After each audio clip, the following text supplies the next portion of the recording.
بسم اللہ الرحمن الرحیم۔ کوفہ میں ایک سید زادہ فوت ہو گیا۔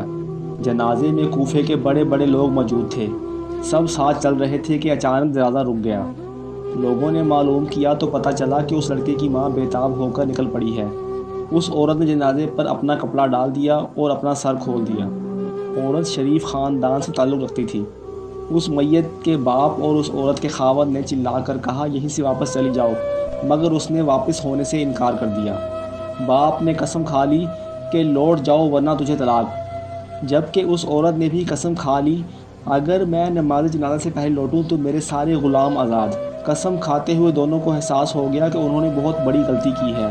اب اگر عورت میت کے ساتھ جنازہ گاہ تک جاتی تو اسے طلاق ہو جاتی، اور اگر وہ وہیں سے واپس ہوتی تو اس کے سارے غلام آزاد ہو جاتے۔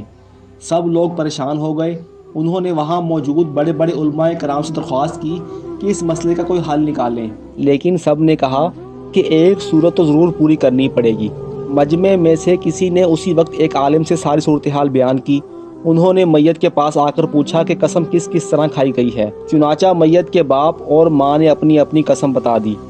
انہوں نے فرمایا کہ میت کو یہیں رکھا رہنے دو اور سب لوگ اسی جگہ پر صفے بنا کر نماز جنازہ پڑھ لو۔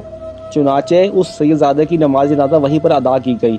اس کے بعد انہوں نے فرمایا کہ عورت یہیں سے واپس گھر لوٹ جائے، اس کی قسم پوری ہو گئی ہے۔ اس کی قسم پوری ہو گئی کہ وہ نماز جنازہ کے بعد واپس جا رہی ہے، اور مرد کی قسم بھی پوری ہو گئی کہ اس کی بیوی وہیں سے واپس ہو گئی ہے۔ سب لوگ ان کی ذہانت پر اش اش کر اٹھے۔ یہ عالم اپنے وقت کے بہت بڑے امام تھے، اور آج دنیا انہیں امام ابو حنیفہ رحمۃ اللہ علیہ کے نام سے جانتی ہے۔